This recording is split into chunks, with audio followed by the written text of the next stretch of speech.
Welcome to Season 2, Episode 13 of The Thursday Show. I am Paul Miles, the host of The Thursday Show, and here in Season 2, we have been doing a series going through Genesis. In the last episode, we went through Genesis chapter 4, and today we will be discussing Genesis chapter 5. I am coming to you from Fort Collins, Colorado. I have had the wonderful privilege of joining a team of teachers here to teach through the book of Genesis. Yesterday, I taught at Fort Collins Bible College on the topic of Genesis 4 and 5, as well as a couple of other things. You can view the entire conference by going to Brad Maston's YouTube page. It's all put out there. So for this episode, I will be taking the chapter 5 portion of the lecture from yesterday and putting it here. Thank you so much for joining.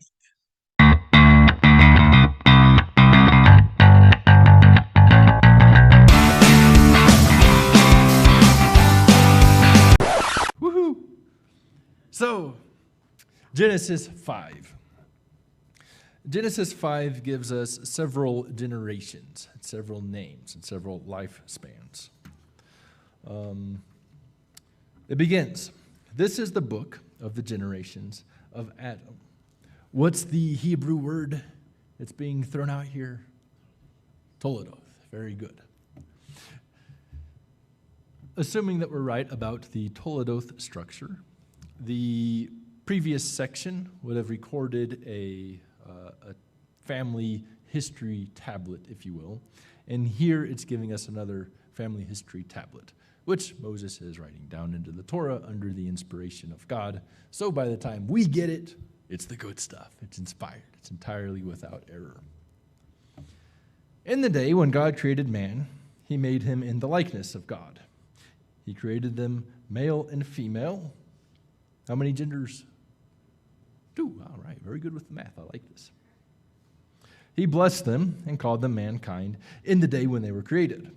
Adam lived 130 years and became the father of a son in his own likeness, after his own image, and called his name Seth. Notice, Adam's likeness and image is being carried along, right? Now, God created man in his likeness and image.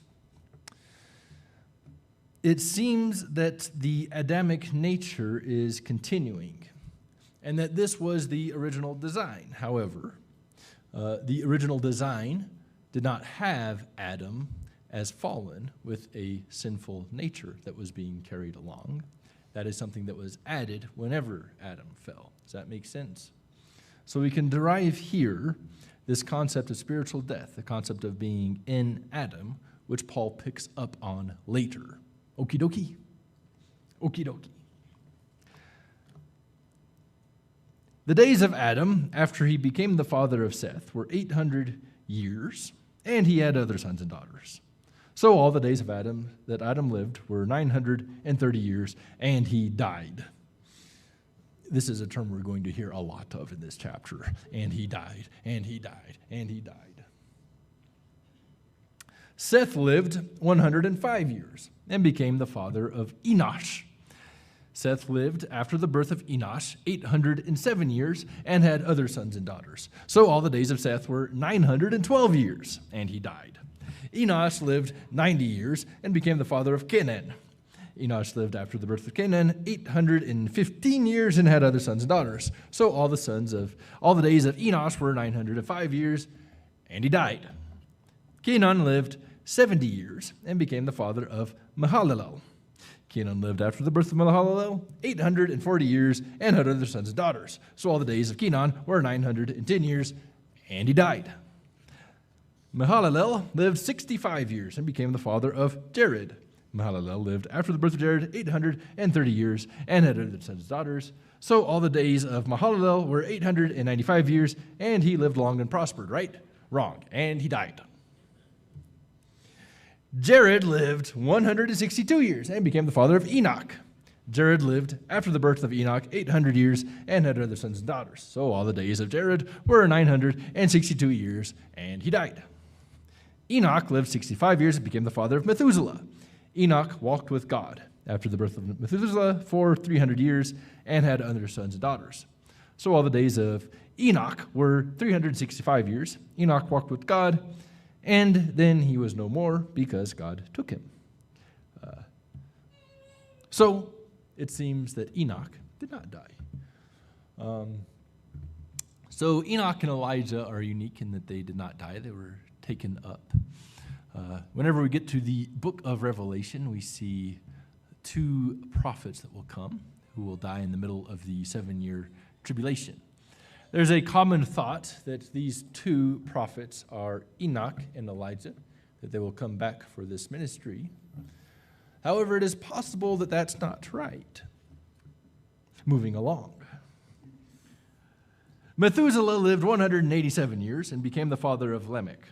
Methuselah lived after the birth of Lamech 782 years and had other sons and daughters. So all the days of Methuselah were 969 years, and he died. Now, when we do the math with Methuselah, it seems as though his timeline is lining up to where he could have died in the flood. It's also possible that Methuselah knew his great-great-great-great-great-great-grandfathers, right? This is something that can be difficult to wrap our minds around about the pre-flood world, how many generations there were, right? It is very likely that Adam knew people who died in the flood, because that's how long people were living.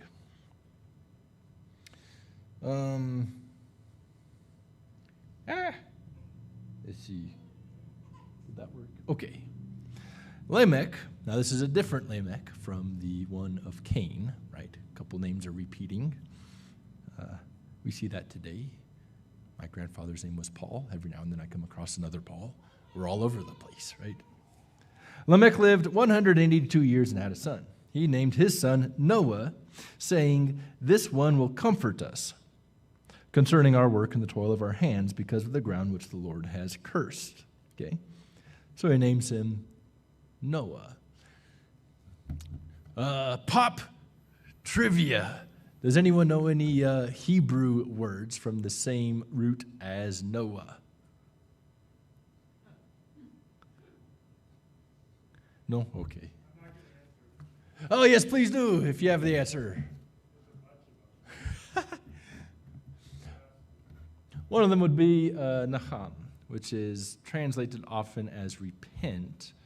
It can often mean like to sigh, sort of like the sigh. Naham, that's not really how I sigh, but it could be how the Hebrew speakers sighed, right? It also is related to the idea of comfort, right? This one will comfort us. Okay, Lamech lived after the birth of Noah 595 years and had other sons and daughters. So all the days of Lamech were 777 years, and he died. Noah was 500 years old and became the father of Shem, Ham, and Japheth. Okay, if we take a look at the possibilities here, people were living a really long time. It's also possible that people were having a lot of kids. It's not unreasonable to think that the average family had 20 kids. Today, if you have a family with 6 kids, we say, wow, that's great, man, a quiver full, right? I love seeing families that have a lot of kids. I think it's wonderful. 12 is the number of kids that Jacob had. A dozen kids is not uncommon even today. It's not the norm. But it's quite possible that back then they had even 20. And if we work with that number, that we're sort of increasing by a factor of 10 every generation, then the sum of the 8th to 11th generations could have worked out to be way up in the billions. It's quite possible that prior to the flood in the days of Noah, there were more people on earth than there are today. Okay, I mentioned the lifespans, okay? We just read the lifespans of people prior to the flood, And here's kind of the layout of the different generations. People were living for several centuries. If we look, right, these are the different generations. So we have Adam way up here and Israel, Jacob way down here, okay? There are 2 points where we can see a significant drop-off in the lifespans. One is right here, which would be at the flood, and then another is right about here. See how it goes from being several hundred to about 100 after it drops off? Do you see those drop-off points? Okay. Some would say that after the flood, the environment became less desirable for man. I think there's an aspect to that which is true.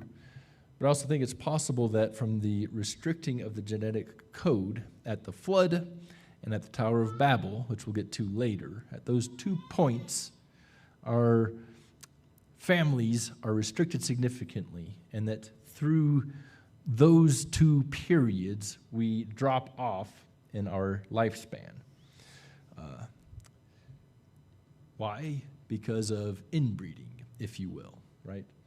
As we saw earlier, whenever we have close relatives being married and having children, we greatly increase the chances of having genetic defects, which could result in disabilities as well as shortened lifespans. So I think that whenever the 3 sons of Noah with their wives were preserved, eventually within a few generations, we had to have brothers and sisters marrying again, as well as cousins.